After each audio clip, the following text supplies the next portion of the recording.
तीनों को मृत्यु लोक जाना पड़ेगा और मृत्यु लोक में जाकर के किसी मनुष्य से तुमको विवाह करना पड़ेगा। क्या श्राप दे दिया? मृत्यु लोक जाना पड़ेगा। ऐसी वंदनीय ये तीनों कन्याएं जो परम पवित्र थी, जिनका नाम मात्र लेने से लोग पवित्र हो जाते थे। क्या नाम है? मैना, धन्या, कलावती। ऐसी तीन कन्याओं को श्राप दे दिया कि तुमको मृत्यु लोक जाना पड़ेगा। तब ये हाथ जोड़कर क्षमा याचना करने लगी। तो सनत कुमारों ने कहा, देखो अब श्राप दिया है तो श्राप सत्य होगा। तुमको मृत्यु लोक तो जाना ही पड़ेगा, लेकिन कहां पर तुम लोगों का विवाह होगा, ये बताया सनत कुमारों ने। मैना से कहा, ए मैना, तुम्हारा विवाह हिमालय राज्य से होगा। किससे? राजा हिमांचल से।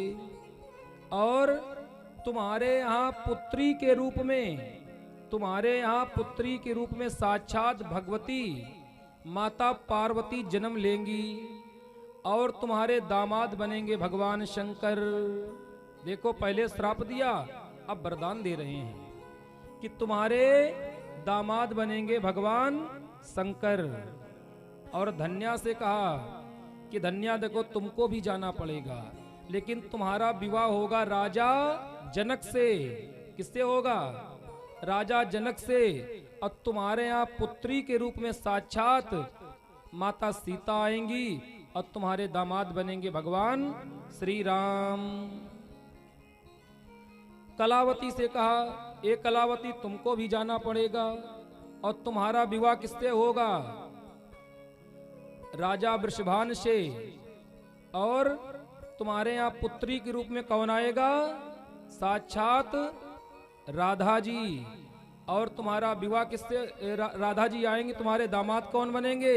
साक्षात भगवान कृष्ण। बोलो कृष्ण कन्हैया लाल की जय।